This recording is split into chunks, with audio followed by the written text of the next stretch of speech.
Hello student, आज हम इस वीडियो में ये जानेंगे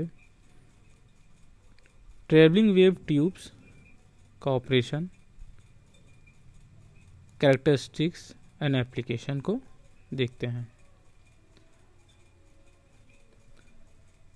Y travelling wave tubes, travelling wave tubes की ज़रूरत क्यों पड़ी और किस साइंटिस्ट ने इसको इन्वेंट किया। 1944 में ये ट्यूब इन्वेंटेड की गई। तो रीज़न जानते हैं, क्या रीज़न था इसका आविष्कार होने के पीछे। Full energy of electron is not getting transferred to the microwave signal in the cavity for the amplification. जैसे कि टू कैविटी क्लेस्ट्रॉन में एक बंचर कैविटी होता है, दूसरा आपका कैचर कैविटी होता है। तो बंचर कैविटी से इलेक्ट्रॉन पास होते हुए कैचर कैविटी की तरफ जाते हैं बंचिंग बनाते हुए।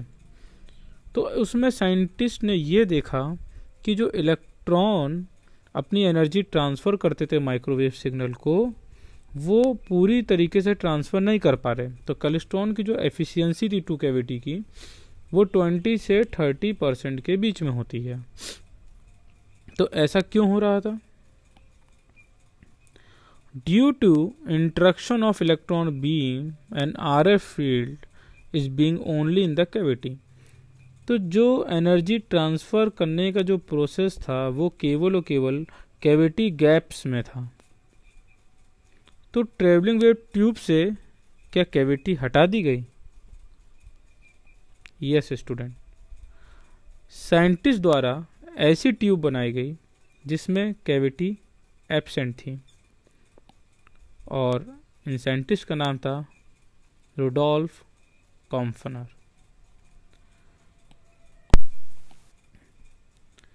Helix TWT operation. तो स्टूडेंट, स्ट्रक्चर जो हम यूज़ करते हैं या हेलिकल यूज स्ट्रक्चर कर रहे हैं, तो कंस्ट्रक्शन के साथ हम इसका ऑपरेशन को समझेंगे। ट्यूब बॉडी इंक्लोजर, जिसके अंदर सारे हेलिक्स TWT के कंपोनेंट्स को इंक्लोज किया जाता है। उसके बाद इलेक्ट्रॉन गन का एक सेक्शन होता है जिसमें हीटर है, कैथोड है, बीम कंट्रोल एनोड है और उनको देने वाली सप्लाई है। तो जब हम बीम एक्सीलरेटर वोल्टेज VA को अप्लाई करते हैं हीटर पे और कैथोड पे, तो क्या होता है कि इलेक्ट्रॉन का एमिशन होता है, जैसे कि टू कैविटी क्लेस्ट्रॉन और रिफ्लेक्शन क्लेस्ट्रॉन में होता है। तो रेड कलर पार्ट से जो आप शो हो रहा है यहाँ पे, वो आपके इलेक्ट्रॉन है। अब यहाँ पे बीम कंट्रोल एनोड है जिसमें हमने एक वोल्टेज दे रखा है, बीम एनोड वोल्टेज, जो क्या करता है इलेक्ट्रॉन की बीम को कंसंट्रेट करता है एक स्ट्रेट पाथ में, इधर उधर इलेक्ट्रॉन ना जाए, जिससे कि वो एक फोर्स एक्सर्ट करता है जिससे कि इलेक्ट्रॉन सारे एक बीम में फॉर्म होते जाते हैं। उसके बाद क्या है आगे का स्ट्रक्चर में, ये जो ब्लू कलर की लाइन है वो आपका है इलेक्ट्रॉन फोकसिंग मैग्नेट्स। ये क्या करते हैं, जो इलेक्ट्रॉन बीम आ रही है हेलिकल के पास, जो ब्राउन कलर का ये हेलिकल स्ट्रक्चर है, यहाँ पे कैविटी नहीं है, यहाँ पे मेन पार्ट आपका यही है ब्राउन कलर का हेलिकल स्ट्रक्चर।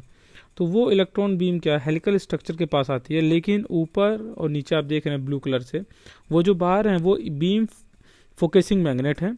ये इन बीम को क्या करते हैं Z डायरेक्शन में, मान सकते हैं ये आपका जो डायरेक्शन है ये आपका Z डायरेक्शन है।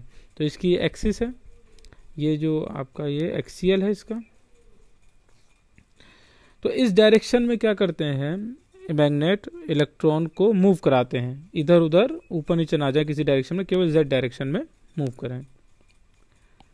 उसके बाद क्या है, ये ग्रीन कलर से दो है एटीन्यूएटर्स हैं ये।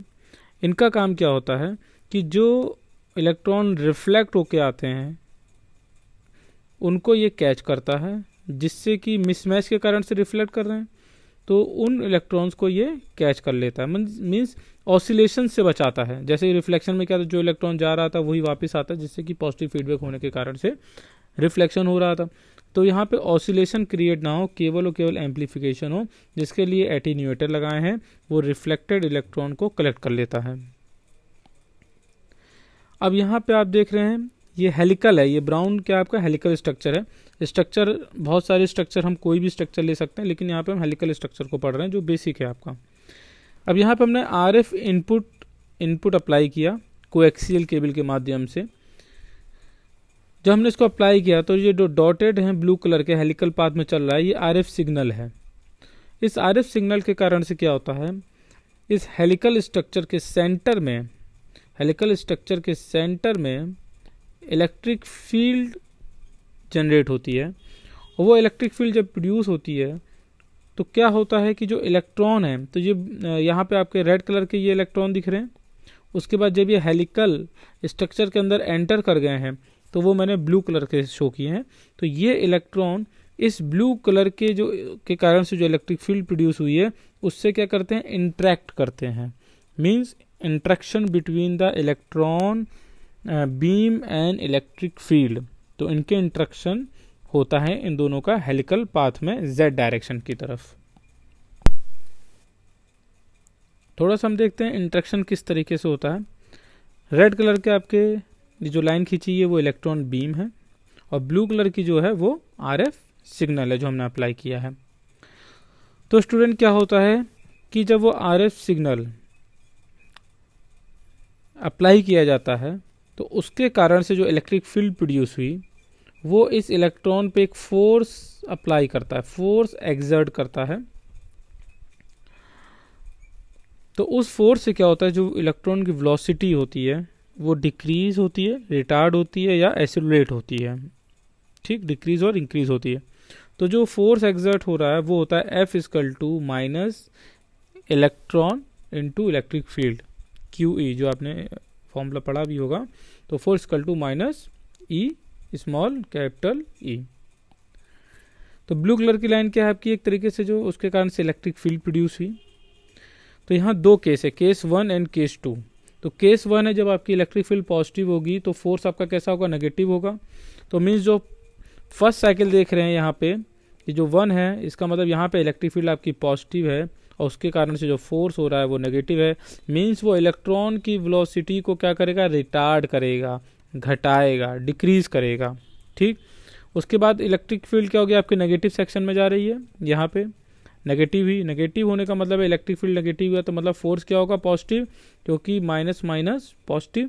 तो फोर्स जब पॉजिटिव होगा तो एक्सेलरेशन फोर्स लगेगा और आपका इलेक्ट्रॉन की गति क्या होगी, इंक्रीज होगी।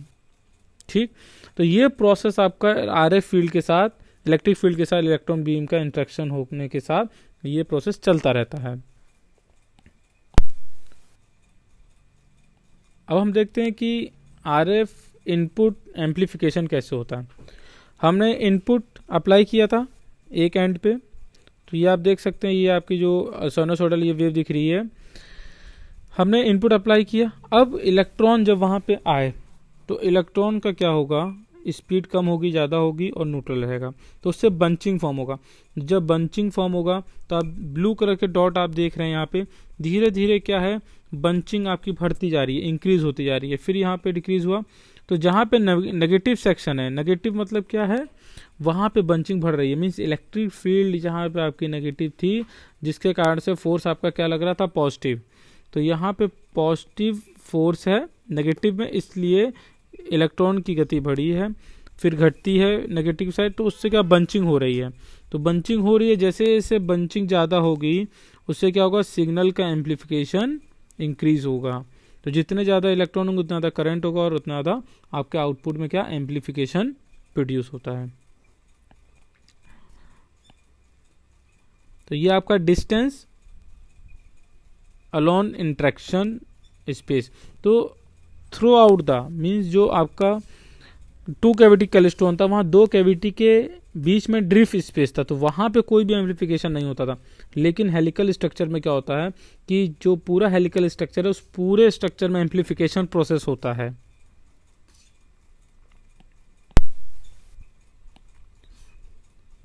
फिर से हम ऑपरेशन पे आते हैं इसके। तो जैसे कि आप देख रहे हैं कि जब यहाँ पे बंचिंग फॉर्म होने के बाद आरएफ आउटपुट पे हमें एम्पलीफाइड सिग्नल यहाँ पे रिसीव हो गया, एम्पलीफाइड सिग्नल हमको रिसीव हो गया। यहाँ पे एक वोल्टेज है कलेक्टर वोल्टेज, ये कलेक्टर वोल्टेज हमारे कलेक्टर प्लेट से कनेक्ट होता है। तो जो इलेक्ट्रॉन अपनी एनर्जी को रिलीज कर चुके होते हैं, ट्रांसफ़र कर चुके होते हैं, वो इलेक्ट्रॉन स्लो हो जाते हैं और वो स्लो इलेक्ट्रॉन आपके कलेक्टर प्लेट से कलेक्ट करके ग्राउंड किए जाते हैं। तो स्टूडेंट क्या है इस पूरे प्रोसेस में कि जो इलेक्ट्रॉन बीम जिस तरीके से कैलिस्ट्रॉन में अप्लाई की जाती थी उसी तरीके से TWT ट्रेवलिंग वेव में भी अप्लाई की जा रही है।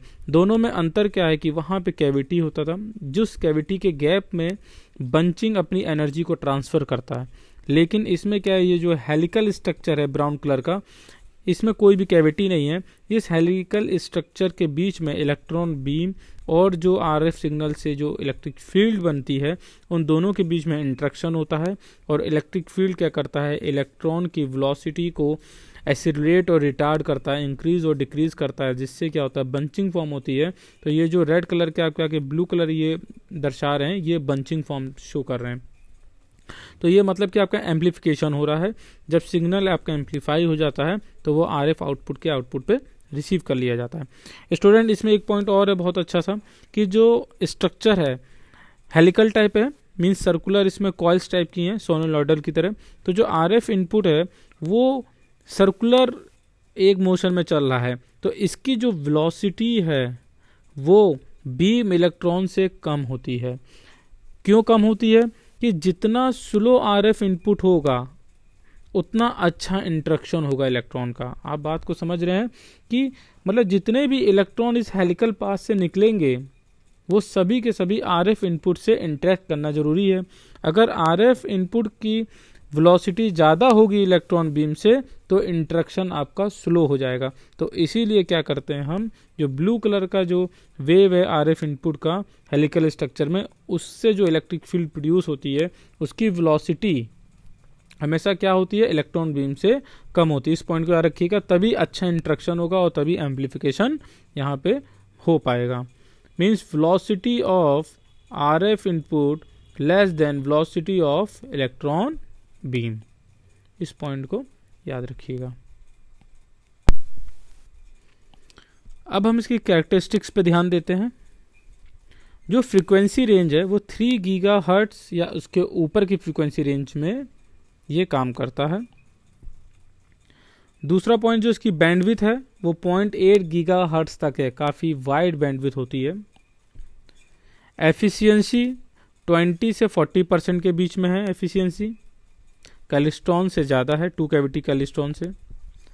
Power output up to 10 kilowatt average और power gain up to 60 dB। Application इसकी कहाँ कहाँ पे है, इस पे ध्यान देते हैं हम। Used as low amplifier in broad band microwave receiver. Microwave receiver में वहाँ पे एज अ लो एम्पलीफायर की तरह यूज़ किया जाता है इसका। मीन जो भी सिग्नल हम रिसीव करते हैं फिर उसको एम्पलीफाई करने का पड़ता है। तो जब हम एम्पलीफायर के लिए हम क्या करते हैं, माइक्रोवेव जो भी रिसीवर होते हैं वहाँ पे TWT को यूज़ करते हैं। TWTA are commonly use as a amplifier in satellite ट्रांसपाउंडर्स।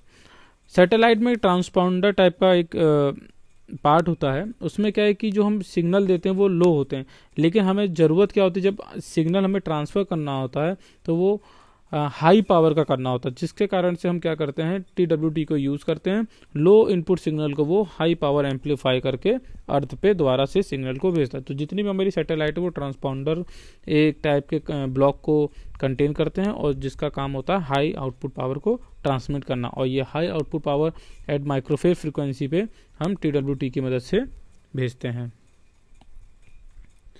Used as a repeater amplifier in broadband communication. Student क्या है कि हमारे जो सिग्नल है कुछ डिस्टेंस तक अपने उस एम्पलीट्यूड को रखता है, जो उसके अंदर पावर है, सिग्नल की पावर है, वो कुछ डिस्टेंस तक रखता है, उसके बाद क्या होता है सिग्नल की जो इंफॉर्मेशन होती है, जो उसकी पावर होती है वो डिग्रेड होने लगती है, जिससे कि सिग्नल आपका की क्वालिटी ख़राब हो जाती है। तो क्या होता है कि उस क्वालिटी ख़राब होने के पहले ही हम क्या करते हैं कि कुछ डिस्टेंस के बाद रिपीटर्स लगा देते हैं। उस रिपीटर से क्या होता है कि जो हमारा सिग्नल डिग्रेड होने वाला था उसके पहले रिपीटर क्या करता है, उसी सिग्नल को दोबारा से रिपीट कर देता है, सेम सिग्नल को जनरेट करता है, और उससे क्या होता है कि हमारा सिग्नल को हम लॉन्ग कम्युनिकेशन तक, लॉन्ग डिस्टेंस तक उसको ट्रांसमिट कर सकते हैं। Use in radar particularly in airborne and ship radar system. जितने भी हमारे एरोप्लेन या शिप हैं वहाँ पे डिटेक्शन के लिए रडार सिस्टम लगे होते हैं, या किसी भी ऑब्जेक्ट को डिटेक्ट करने के लिए कि कोई ऑब्जेक्ट तो नहीं है एरोप्लेन के आगे, वो जिस दिशा में जा रहा है, या शिप समुद्र में चल रही है, कोई चट्टान तो नहीं है। तो इन सब चीज़ों को देखने के लिए क्या हम करते हैं, TWT टाइप के इंस्ट्रूमेंट को यूज़ करते हैं। ड्राइवर एम्पलीफायर इन हाई पावर रडार, और एज अ ड्राइवर की तरह यूज़ करते हैं कि आपके हाई पावर रडार है, वहाँ पे हमें सिग्नल भेजना है एम्पलीफाई करके किसी भी सिग्नल को, तो हम वहाँ पे भी इसका एप्लीकेशन है। थैंक यू स्टूडेंट इस वीडियो को देखने के लिए, और नेक्स्ट क्लास में हम पढ़ेंगे मैग्नेट्रॉन।